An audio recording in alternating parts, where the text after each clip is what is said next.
So, good morning everyone. How are you all? This is Viral Shah from Triple IM.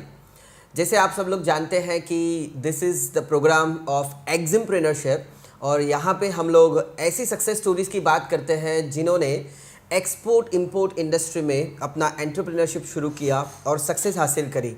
किसी ने बिल्कुल सही कहा है कि नज़र को बदल नज़ारे बदल जाएंगे, नज़र को बदल नज़ारे बदल जाएंगे, सोच को बदल सितारे बदल जाएंगे। कश्तियाँ बदलने की ज़रूरत नहीं, कश्तियाँ बदलने की ज़रूरत नहीं, दिशाएं बदल किनारे खुद ब खुद बदल जाएंगे।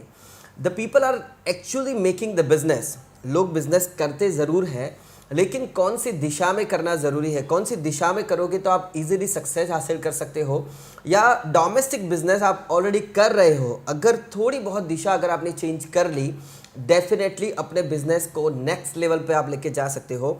और ऐसे ही बहुत सारे बिजनेस पीपल्स की सक्सेसफुल स्टोरीज हम लोगों ने इस एग्जिमप्रेन्योरशिप प्रोग्राम में हम लोगों ने ऑलरेडी देखा हुआ है, हम लोगों ने विटनेस करा हुआ है। और नाउ आज की तारीख की अगर हम लोग बात करें, आज के दिन के अंदर हम लोग एक और एग्जिमप्रेन्योर को मिलने वाले हैं जिनका नाम है mister Sumit Patel and he is very good into this business right now और बहुत अच्छा बिजनेस कर रहे हैं।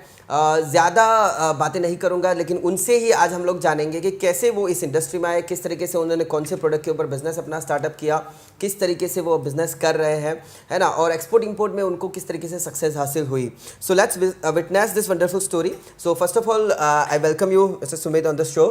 Thank you very much for being here. Okay, तो सबसे पहले अपने बारे में बताइए कि आपका नाम क्या है, इंडस्ट्री का नाम क्या है, आप कौन सी कंपनी का नाम क्या है, कौन से प्रोडक्ट्स में डील कर रहे हैं। So let us know about yourself first of all. मेरा नाम सुमित पटेल है। मैं आदित्य ओडा केयर से हूँ और मैंने बिजनेस स्टार्ट किया था 2001 में। Okay, very small scale, then after we grow up. Okay, 2011 में मुझे एक एक्सपोर्ट की इंक्वायरी मिली थी, ओके, यहाँ डोमेस्टिक में। ओके, उसको हमने फुलफ़िल किया। उसके बाद मेरे दिमाग में ये ख्याल आया कि हम भी एक्सपोर्ट करें। ओके, मेरा बेसिक है वो ऑटो पार्ट्स है, ओके, उसके बारे में मुझे पक्का नॉलेज है। ओके, फिर मैंने सर्च किया कि कौन सी कंट्री में एक्सपोर्ट हो रहा है। ओके, वो नॉलेज मुझे मिल गया कि कहाँ हो रहा है और मेरे पास प्रोडक्ट है, लेकिन कैसे करना है वो मुझे जानकारी नहीं थी। ओके, फाइन, इंटरनेट पर सर्च किया था, तब मुझे अहमदाबाद ऑफिस का हमारा एड्रेस मिला था, ट्रिपल IM का। ओके, ओके, तब मैंने वहाँ पर ये कोर्स कंडक्ट किया था। उसके बाद मेरा फर्स्ट असाइनमेंट गया था Uganda. Okay, okay, fine. So overall पिछले 17-18 सालों से 18 सालों से आप ऑलरेडी बिजनेस कर रहे हैं सिंस 2001 और spare parts, auto spare parts का आपका प्रोडक्ट है और 17-18 सालों से आप बिजनेस कर रहे थे। 10 साल आपने डोमेस्टिक बिजनेस किया जी। और फिर आपके पास एक डोमेस्टिक किसी ने इंक्वायरी करी कि मुझे एक्सपोर्ट करना है। It is kind of a third party export, right? तो वो Deemed आपके पास, export. हाँ, तो डीम्ड एक्सपोर्ट, वो आपके पास इंक्वायरी आ गई, फिर आपने उसको अपना प्रोडक्ट सप्लाई किया and he has done the export. Viewers just would like to tell you about something this कि बहुत बार ऐसा होता है कि हम लोग इस इंडस्ट्री में डोमेस्टिक बिजनेस ऑलरेडी पिछले 5, 10, 15, 25 सालों से कर रहे हैं, लेकिन वो विजन नहीं है। हम लोगों को पता नहीं होता है कि what is the opportunity actually in international business. तो वो अगर हम लोगों को आइडिया लगता है, ये कहीं ना कहीं एक डेस्टिनी है जो हम लोगों को लेकर आती है, या हम लोगों को किसी थर्ड पर्सन के थ्रू पता चलता है कि ऐसा भी हो सकता है, जैसा सुमित भाई के पास हुआ।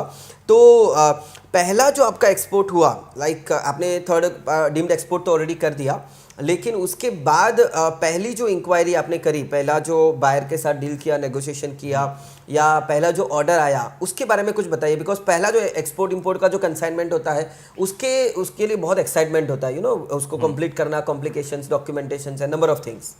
तो वो कैसा रहा?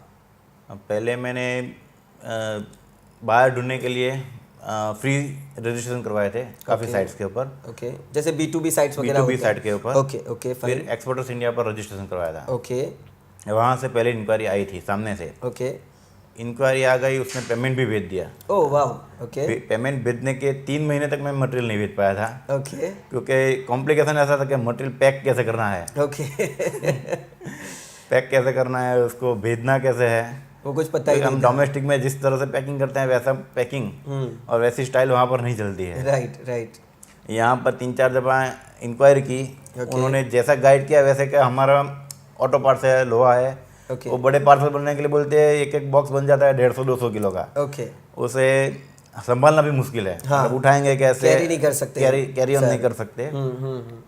उसके बाद मैं वहाँ गया, थोड़ा आइडिया वहाँ से मिला मुझे ओके कि उसको पैकिंग कैसे करना है सही तरीके से, और मार्किंग वगैरह वो भी हमको आइडिया नहीं था।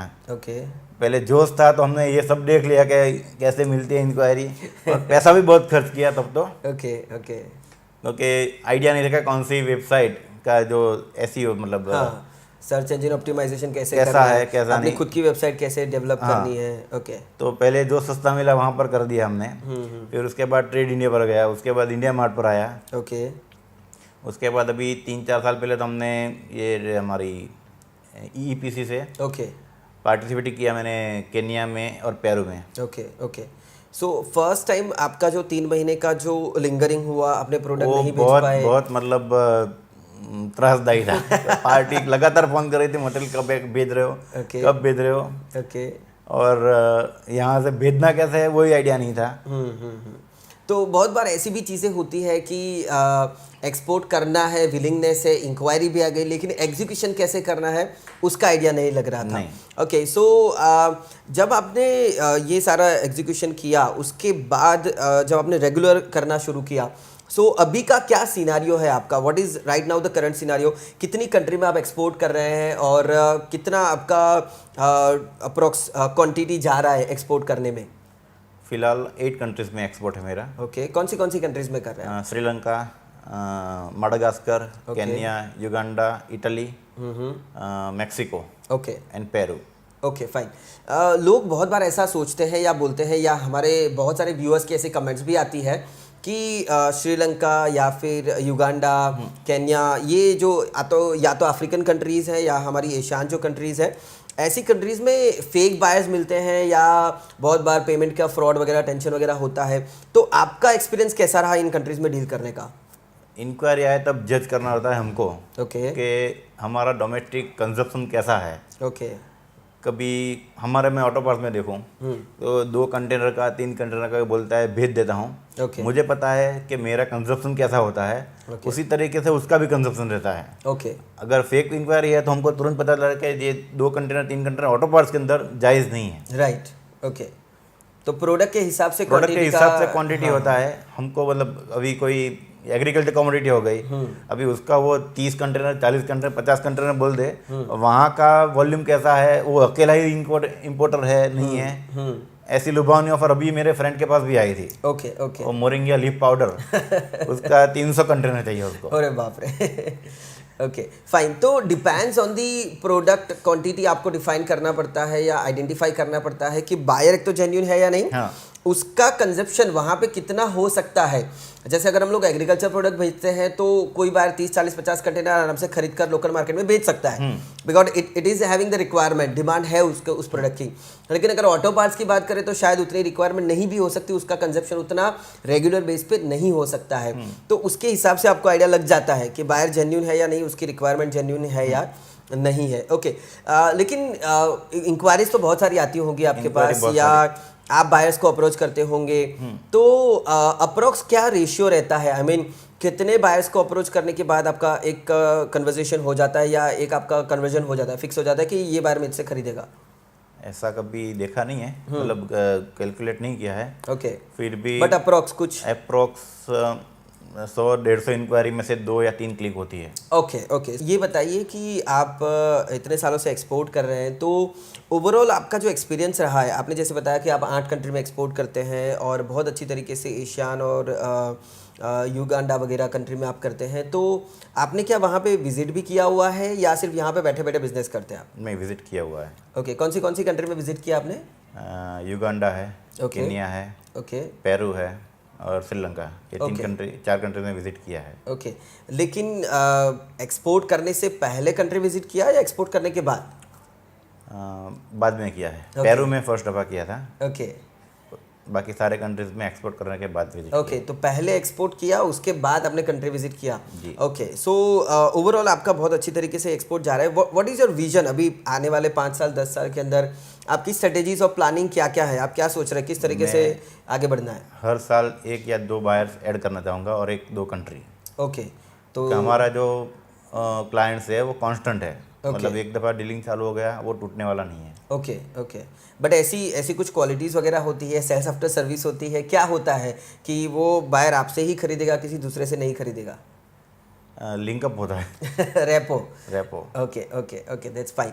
और अभी आगे आने वाले टाइम के अंदर और अभी भी जो आपका जो क्लाइंट बेस है, तो आपने क्या क्या एक्टिविटीज़ रूटीन रेगुलर लाइफ में करते हैं, या फिर क्या आप करते हैं मार्केटिंग करने के लिए या एक दो बायर ऐड करने के लिए? What you are doing in your daily day to day routine life? Net के ऊपर ज़्यादा टाइम स्पेंड करता हूँ। ओके ईबे के ऊपर किया है ओके और अमेज़ोन के ऊपर, ओके और वहाँ की डायरेक्ट जो B2C साइट्स है ओके उसके ऊपर इंक्वायरी करके वहाँ का जो सप्लायर है ओके उसको कांटेक्ट करने की ट्राई की है ज़्यादातर। ओके ओके B2B से ज़्यादा उसके ऊपर ट्राई की है मैंने। ओके, B2C साइट्स के ऊपर ज़्यादा आपने वर्कआउट किया हुआ जी। है।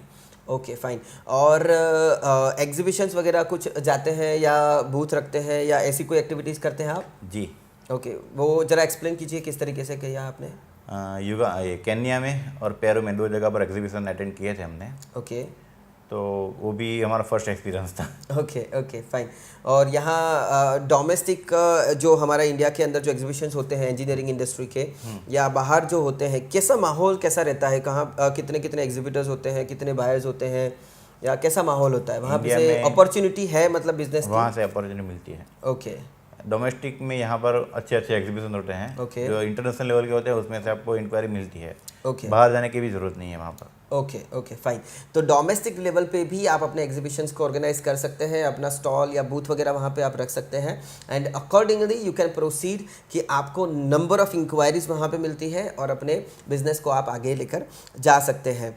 तो इतने सालों के एक्सपीरियंस के अंदर सुमित भाई आपसे ये पूछना चाहूँगा कि ऐसा कोई स्टेज, ऐसा कोई माहौल आया होगा या ऐसी कोई सिचुएशंस आई होगी जहाँ पे आपको ऐसा फील हुआ कि आप कुछ चैलेंजेस को फेस कर रहे हैं और आपको उसको ओवरकम नहीं हो पा रहे हैं, या कहीं ना कहीं आपको किसी ज़रूरत पड़ी हो, या हाउ मतलब ओवरऑल आपका किस तरीके से जर्नी हुआ, या कोई चैलेंजेस वगैरह कोई एक्सपीरियंस शेयर करना चाहें तो आप? एक ही दफ़ा हुई थी जब फर्स्ट एक्सपोर्ट हुआ था केन्या में। ओके SGS से पहली दफ़ा डीलिंग थी। ओके तो उन्होंने सारे प्रोडक्ट के टेस्ट रिपोर्ट ओके और डायमेंशंस, उसकी प्रोफाइल सारी Okay. चाहिए थी उनको। ओके उस इनवॉइस के अंदर मेरे पास प्रोडक्ट 125 से भी ज़्यादा थे, ओके तो वो बहुत क्रिटिकल था। सारे के सारे प्रोडक्ट के डायमेंशन, वेट, उसका मैन्युफैक्चरिंग ईयर, उसके Okay. Test report, okay okay तो वो नॉलेज के बगैर नहीं हो पाता है। ओके। तो ये SGS जो है, जस्ट व्यूअर्स को बताना चाहूँगा, SGS is one of the company जो प्री शिपमेंट इंस्पेक्शन रिपोर्ट्स वगैरह प्रोवाइड करती है बायर को कि ये बिल्कुल सही प्रोडक्ट है और वही प्रोडक्ट है जो आपने डिमांड किया हुआ है, and the same thing is going to be supplied और the stuffed into container by the sellers और द एक्सपोर्टर्स। तो ये SGS का नॉमिनेशन किसने किया था? आपने किया था कि बायर की डिमांड थी? नहीं, वहाँ कंट्री की डिमांड थी। Okay. वो ईस्ट अफ्रीकन सारे कंट्रीज के अंदर कंपलसरी है। ओके तो ईस्ट अफ्रीकन कंट्रीज में जब भी आप एक्सपोर्ट करते हो तो आपको कोई भी कमोडिटी है, Okay. SGS कंपलसरी है। ओके तो उसमें SGS का आपको प्री शिपमेंट इंस्पेक्शन करवाना ही पड़ेगा जी। और उसका रिपोर्ट आपको सेट ऑफ डॉक्यूमेंट्स में डालना रखना ही पड़ेगा। ओके तो वो प्रोडक्ट पे डिपेंड करेगा कि उनका इंस्पेक्शन का स्ट्रेटेजीज, उनका इंस्पेक्शन का ओवरव्यू प्रोफाइल क्या रहेगा। जी, दैट इज वो- depends on product to product. वो वहाँ की गवर्नमेंट रिडायरेक्ट करती है कि ये कमोडिटी के ऊपर ये इंस्पेक्शन उनको चाहिए या ये रिपोर्ट चाहिए। ओके बट वो वहाँ की गवर्नमेंट की जो भी डिमांड्स है, जो भी रिक्वायरमेंट्स है, वो आपको कौन बताता है? आप किस तरीके से आइडेंटिफाई कर पाते SGS हो? वाले ही बताते हैं। ओके SGS वाले खुद आपको बताएंगे जी। कि ये आपकी डिमांड रहेगी और वो आपको फर्निश वहाँ पे करना हमें पड़ेगा। यहाँ से पहले इनवॉइस सबमिट करना है उनको, ओके उसके बाद वो वहाँ अपलोड करेंगे। Okay. फिर वहाँ से उनके पास जो क्वेरी आएगी वो हमें बताएंगे कि भाई ये क्वेरी आई है और Okay. ये रिपोर्ट लगेंगे।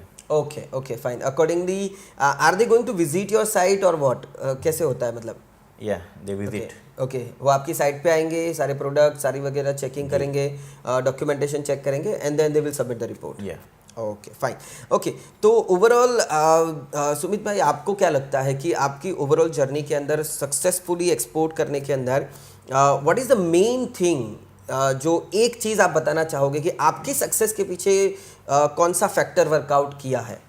सबसे ज़्यादा मोटिव ओके कि करना ही है मुझे, ओके और उसके बाद दूसरा प्रोडक्ट नॉलेज। ओके वो ज़्यादा से ज़्यादा होगा उतना इजी होगा काम। ओके, सो प्रोडक्ट नॉलेज के ऊपर 100% वर्कआउट करो, प्लस आपका विलिंग पावर कि मुझे कैसे भी करके करना है, अगर वो आपने डिसाइड कर लिया है तो डेफिनेटली जैसा बहुत बार हम लोग बोलते हैं कि अगर आपको करना है तो पूरा यूनिवर्स आपको हेल्प करता है उस चीज़ को हासिल करने के अंदर, लेकिन वो आपका विलिंग पावर होना चाहिए, आपकी एक मोटिव होना चाहिए कि नहीं मुझे कैसे भी करके करना है, राइट। सो इस जर्नी के अंदर ट्रिपल आई एम का क्या रोल रहा है आपकी ये सक्सेसफुल एक्सपोर्टर्स बनने के अंदर, या जो भी आप एक्सपोर्ट कर रहे थे वहाँ पे, so how was the role of triple I M? सारा टेक्निकल नॉलेज मुझे यहाँ से मिला है और सपोर्ट भी मिला है। ओके, मैंने काफ़ी दफ़ा आपको भी यहाँ विजिट किया है, दूसरी दफ़ा ट्रेनिंग भी कंडक्ट की है। Okay, right. तो सुमित भाई की जर्नी को स्पेसिफिकली मैंने अच्छी तरीके से विटनेस किया हुआ है। He has been one of our the participant of the batch. तो उन्होंने बहुत अच्छी तरीके से बैच के अंदर, देखो बहुत बार ऐसा होता है कि यूट्यूब वीडियोस या कहीं से कुछ सुना, कोई बुक्स वगैरह पढ़ी, कुछ आर्टिकल्स देखे, तो हम लोगों को लगता है कि चलो हम लोग फटाक करके एक्सपोर्ट शुरू करना कर देते हैं। बट जो टेक्निकल साइड है, जो नॉलेज लेना है, थरली नॉलेज अगर आपने हासिल नहीं किया तो दिक्कतें ज़रूर आ सकती है। तो पहले जैसे सुमित भाई ने किया, वो पहले से ऑलरेडी जानते थे कि नहीं मुझे एक्सपोर्ट करना है, उन्होंने स्टार्टअप भी किया, लेकिन जो टेक्निकलिटी साइड है, जो बैकएंड है, जो पीछे एग्जीक्यूशन जो करना है, डॉक्यूमेंटेशन पॉइंट ऑफ व्यू हो गया, government benefit point of view हो गया, या बायर्स वर्कआउट हो गया, तो मार्केट वर्कआउट हो गया, मार्केट रिसर्च के बारे में, तो वो सारी चीज़ें उन्होंने ट्रिपल आई एम से सीखा और फिर उसको एग्जीक्यूशन करना शुरू किया। So accordingly he has done the process of that. So overall एक लास्ट क्वेश्चन पूछना चाहूँगा सुमित जी कि ये जो हम लोग पूरा एक्सपोर्ट इंडस्ट्री को जो देखते हैं, इंडिया का जो अभी जो सिनारियो है, what is your point of view कि गवर्नमेंट कितना सपोर्ट करती है, गवर्नमेंट प्लेटफॉर्म्स प्रोवाइड करती है कि नहीं करती है, what is the role of government into export industry right now? आपको जो हेल्प या सपोर्ट मिला है? ज़्यादा हेल्प मैंने गवर्नमेंट से ली नहीं है। ओके, लेकिन जो अभी जो GST आने के बाद जो रिफंड का है, वो सारा एकदम इजी हो गया है। Okay, wow, that's great. Okay, और कुछ गवर्नमेंट बेनिफिट्स आपको मिलता है आपके प्रोडक्ट के ऊपर? मिलते हैं, MEIS मिल रहा है। ओके, और ड्रॉबैक। ओके, दोनों ही बेनिफिट आपको मिल रहा है। और प्रोसेसिंग टाइम बहुत ज़्यादा लगता है या इजी हो जा रहा है? अभी एकदम इजी हो गया है। ओके, ऐसा है। पहले वेट के टाइम पर बहुत, मतलब अभी भी पेंडिंग है मेरा रिफंड। 2012, 13, 14 का रिफंड पेंडिंग है, लेकिन GST में रिफंड फटाफट हो जाता है। ओके, सो अभी ईजी कर दिया है। Yes, ease of doing business बहुत ज़्यादा आगे बढ़ चुका है। आपके गवर्नमेंट बेनिफिट जो पहले आने में 3-3 महीने, 6-6 महीने का जो टाइम लगता था, now it is really easy. और जैसे ही आपका एक्सपोर्ट हुआ, जैसे ही आपका पेमेंट एग्जीक्यूशंस हो गया है, वो सारी चीज़ें रियलाइज़ हो गया है, तो उसके बाद तुरंत ही आपको गवर्नमेंट बेनिफिट दे दिया जाता है। So it's really nice of government as well. So Sumit ji, ये बताइए कि आप जो एक्सपोर्ट कर रहे हैं, आपका जो अच्छे तरीके से बिजनेस जो चल रहा है, सो ओवरऑल आपको जो लगता है कि किस तरीके से एक स्टेप बाय स्टेप प्रोसीजर क्या होनी चाहिए? सबसे पहले अगर कोई नया बंदा जो बिजनेस स्टार्टअप करने जा रहा है, जो एक्सपोर्ट अगर शुरू करने के लिए जा रहा है, so what will be your advice कि उसको किस तरीके से आगे बढ़ना चाहिए? सबसे अच्छा तो आप जो कमोडिटी में ट्रेड कर रहे हैं, उसी कमोडिटी से स्टार्ट कीजिए। ओके, या अगर कोई नया बंदा है, ओके, तो जो कमोडिटी में करना चाहता है, आइडेंटिफाई करके उसका पूरा बेसिक नॉलेज ले पहले तो। ओके, उसके बाद सेकंड स्टेज पर ये बायर ढूंढना है, ओके, या ये वेबसाइट रजिस्ट्रेशन है, वो सब उसके बाद करवाइए। ओके, सो सबसे पहले एक प्रोडक्ट को आइडेंटिफाई कीजिए, उसके बाद उसका एक मार्केट सर्च कीजिए, उसके अंदर बायर्स वगैरह कीजिए, और पैरेलली अपनी मार्केटिंग एक्टिविटीज़ को भी स्टेप बाय स्टेप एक आगे लेके जाइए। So that is all very good to have a conversation with you Sumit ji. But just एक बात पूछना चाहूँगा, एक फाइनल मैसेज आपकी ओर से जो हमारे व्यूअर्स को जो आप देना चाहेंगे, या कोई गाइडेंस देना चाहेंगे, या कोई एडवाइस देना चाहेंगे कि जो लोग भी एक्सपोर्ट इंपोर्ट इंडस्ट्री में बिजनेस करना चाहते हैं, उनके लिए आपकी ओर से एक फाइनल मैसेज दे दीजिए, and then we are going to conclude this show. कभी भी लोभ में मत आइए। कोई इसी इंक्वायरी आती है कि ये अल्टीमेट बहुत बड़ी इंक्वायरी है, उसे जज कीजिए पहले तो। राइट, क्योंकि आपका एफर्ट, आपका टाइम और कभी कभार पैसा भी बहुत बर्बाद हो जाता है उसके पीछे। ओके, और फाइनल वो हो ही नहीं पाती है। Okay, okay. सो फाइनली एक चीज़ हमेशा ध्यान में रखिए, don't be needy and greedy in front of the buyer. अगर बायर की ग्रीड, अगर आपकी ग्रीड बेसिकली अगर आपको एक ऐसे स्टेज पे लेके जाती है जहाँ पे आप एक ट्रैप वगैरह के अंदर, आप एक फ्रॉड बायर के अगर ट्रैप के अंदर फंस गए, तो आपका टाइम, आपका एफर्ट्स, प्रोडक्ट्स और पैसा भी बहुत ज़्यादा लूज हो सकता है। सो बिल्कुल सोच समझकर अच्छी तरीके से इजीली स्टेप बाय स्टेप धीरे धीरे करके बिजनेस को कीजिए। ऐसा मत कीजिए कि नहीं मुझे हड़बड़ी में जाना है, फटाफट फटाफट बिजनेस कर देना है, ऐसा बिल्कुल भी मत कीजिए। और ध्यान रखिए सबसे बड़ा मार्केट इंडिया ही है। ओके तो यहाँ पर जैसे इंक्वायरी मिलती है उसी तरह की आपको इंक्वायरी बाहर भी मिलेगी। ओके कोई ऐसी मतलब जैकपॉट लग जाए ऐसी इंक्वायरी मिलती है उसको रिजेक्ट ही कर दे पहले ही।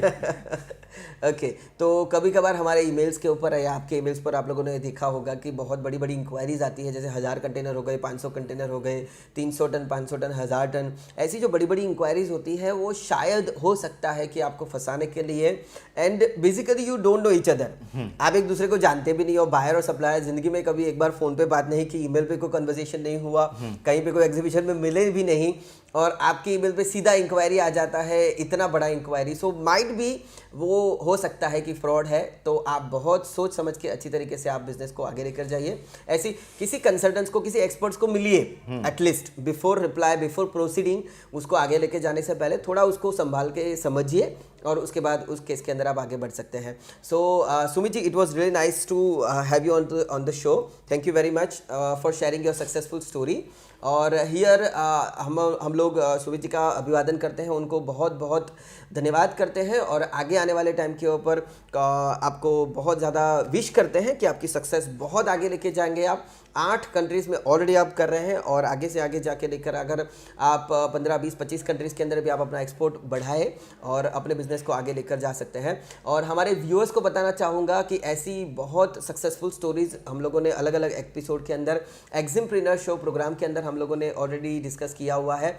And that's really nice of the thing कि हम लोग इस चीज़ को विटनेस कर रहे हैं, किसी की सक्सेस को हम लोग डिस्कस कर रहे हैं, और उसमें से बहुत सारी चीज़ें सीखने को हम लोगों को मिलती है। जैसे आज सुमित जी की सक्सेस स्टोरी में से हम लोगों को 3-4 बहुत अच्छी चीज़ें सीखने को मिली कि सबसे पहले तो अपने प्रोडक्ट का जो नॉलेज है वो 100% आप टेक्निकली, कॉमर्शियली उसको बहुत साउंड कीजिए, बिकॉज आपका जो बायर होगा वो आपको अपने प्रोडक्ट के बारे में बहुत अलग अलग क्वेश्चन कर सकता है। तो एक ये ध्यान में रखिए। दूसरा, अपना मार्केटिंग अच्छी तरीके से कीजिए। B2B, B2C वेबसाइट पर आप अच्छी तरीके से वर्कआउट करेंगे, थोड़ा डीप में जाके वर्कआउट कीजिए, वहाँ की टारगेटेड कंट्री की B2C वेबसाइट्स के अंदर जाके वर्कआउट कीजिए। Definitely you will be finding a number of good buyers. Government बहुत अच्छे से हम लोगों को सपोर्ट कर रही है, उसका बेनिफिट किस तरीके से लेना है या किस तरीके से आगे जाना है। जैसे ईज ऑफ डूइंग बिजनेस बढ़ा हुआ है, पहले शायद टैक्सेशन वगैरह प्रोसीजर ईजी नहीं थी, but now days it's very easy. तो this is the right time to get enter into this business. जितना ज़्यादा फोकस करोगे, जितना ज़्यादा डीपली वर्कआउट करोगे, उतना ही ज़्यादा बेटर आप आगे बढ़ सकते हो। And don't be greedy, as per Sumit ji sentence, कि ज़्यादा से ज़्यादा लोभ में मत आइए। जो भी इंक्वायरी है उसको अच्छी तरीके से समझिए और फिर आगे बढ़िए। सो that is all for the day. Thank you very much for being with us. And जो भी आप कमेंट्स करना चाहते हैं इस वीडियो के कमेंट्स में आप भेज सकते हैं, अपने क्वेश्चंस वगैरह पूछ सकते हैं। हमारे दूसरे भी अलग अलग प्रोग्राम्स हैं जिसके अंदर हम लोग आपके कमेंट्स को एंटरटेन करते हैं। So thank you very much for being with us and wish you very best of luck. Export कीजिए, कंट्री के लिए भी अच्छा है, आपके लिए भी अच्छा है। Thank you very much.